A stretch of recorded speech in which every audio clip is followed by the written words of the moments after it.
नमस्कार, मेरा नाम है कृष्णा बिस्ट और आप देख रहे हैं जनसत्ता फटाफट। चलिए नजर डालते हैं आज की बड़ी खबरों पर। दिल्ली विधानसभा चुनाव के दौरान आम आदमी पार्टी की सरकार पर बीजेपी ने यमुना की सफाई को लेकर खूब हमला बोला था और वादा किया था कि उनकी सरकार बनने के बाद यमुना की सफाई होगी। ऐसे में बीजेपी की नई सरकार की सीएम रेखा गुप्ता का कहना है कि वो इस दिशा में तेजी से काम कर रही हैं। इंडियन एक्सप्रेस के कार्यक्रम एक्सप्रेस अड्डा में मुख्यमंत्री रेखा गुप्ता ने कहा कि यमुना की सफाई उनकी सरकार का प्रमुख एजेंडा है। वहीं भगवान जगन्नाथ के भक्तों का इंतजार लंबे समय बाद आज खत्म हुआ है। आज उड़ीसा के पुरी में भगवान जगन्नाथ की रथ यात्रा का शुभारंभ होने जा रहा है। ये यात्रा पुरी के जगन्नाथ मंदिर से शुरू होगी, जो कि गुड़ीचा मंदिर तक जाएगी। ये रथ यात्रा कुल 12 दिनों तक चलेगी। ये धार्मिक आयोजन 8 जुलाई 2025 को नीलाद्रि विजय के साथ पूर्ण होगा। भगवान जगन्नाथ के भक्त दुनिया भर में हैं। कई लोग यात्रा में शामिल होने के लिए उड़ीसा पहुंचे हैं। वहीं कई अपने अपने शहरों में भगवान जगन्नाथ मंदिर के दर्शन के लिए पहुंच रहे हैं। वहीं बड़ी संख्या में लोग टीवी, सोशल मीडिया के जरिए भी यात्रा के दर्शन करने को तैयार बैठे हैं। वहीं झारखंड के 15 मजदूर यूएई के अबू धाबी में फंस गए हैं। ये लोग यहां काम करने गए थे, लेकिन पिछले कुछ महीनों से इनके लिए हालात बेहद खराब हो गए हैं। जिस कंपनी में ये काम करते हैं, उन्होंने 3 महीने से इन्हें सैलरी नहीं दी है। इन सभी लोगों को ट्रांसमिशन लाइन बिछाने के लिए ले जाया गया था। हालात इस कदर खराब हुए कि इन लोगों के पास किराया और बिजली का बिल देने और यहाँ तक कि खाना खाने के लिए भी पैसे नहीं बचे हैं। ये सभी लोग झारखंड के हाजीराबाग और गिरिडीह जिले के रहने वाले हैं। उन्होंने केंद्र और राज्य सरकार से गुहार लगाई है कि उन्हें उनके परिवार के पास वापस लाने में मदद की जाए।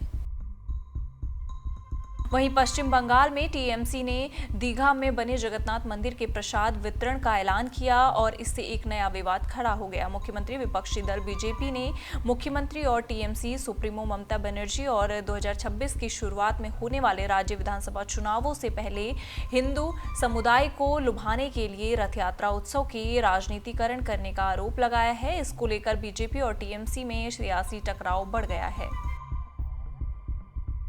वहीं अप्रैल में अमेरिका और चीन के बीच टैरिफ सरकार के बाद चीनी सरकार ने दुर्लभ मिनरल्स और प्राकृतिक उपकरणों के निर्यात पर रोक लगा दी थी। इस बीच भारतीय विदेश मंत्रालय द्वारा कहा गया है कि वो दुर्लभ पृथ्वी चुंबक की आपूर्ति के मुद्दे पर चीन के साथ संपर्क में है।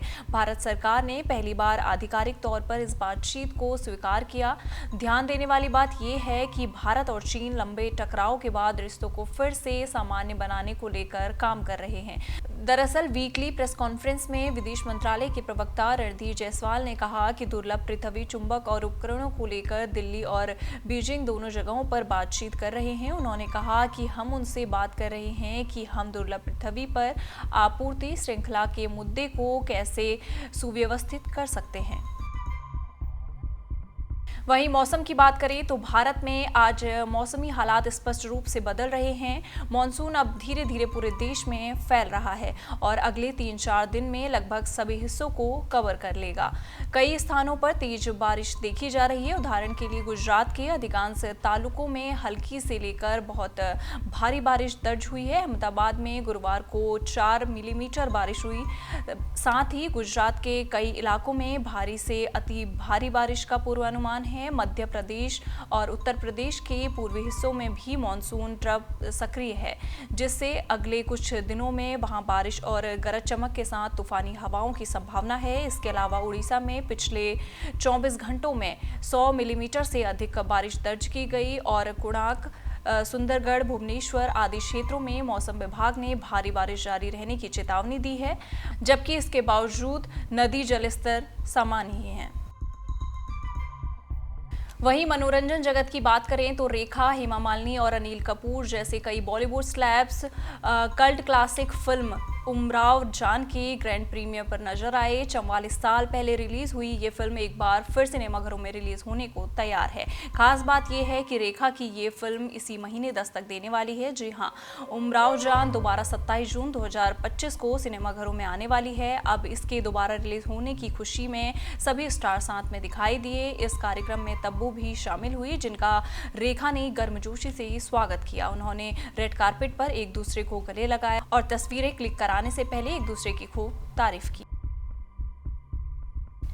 दिल्ली सीएम रेखा गुप्ता 26 जून 2025 को द इंडियन एक्सप्रेस के कार्यक्रम एक्सप्रेस अड्डा में बतौर गेस्ट शामिल हुई, जिसमें उन्होंने दिल्ली के विकास से लेकर एंटरटेनमेंट जगत से जुड़े विवादों पर तक बात की। वहीं रैपिड फायर के दौरान उन्होंने stand up comedian Kunal Kamra को लेकर हुए विवाद पर भी बात की। उनसे पूछा गया कि क्या कुणाल कामरा दिल्ली में अपना शो करें तो वो शामिल होंगी। इस सवाल पर उन्होंने जवाब दिया, वो अपने रिस्क पर आए, दिल्ली की जनता उन्हें सुनेगी। इन सारी खबरों पर आपका क्या कहना है, आप हमें कमेंट सेक्शन में जरूर बताइएगा और इसी तरह की देश दुनिया की खबरों के साथ जुड़े रहने के लिए देखते रहिए हमारे साथ जनसत्ता।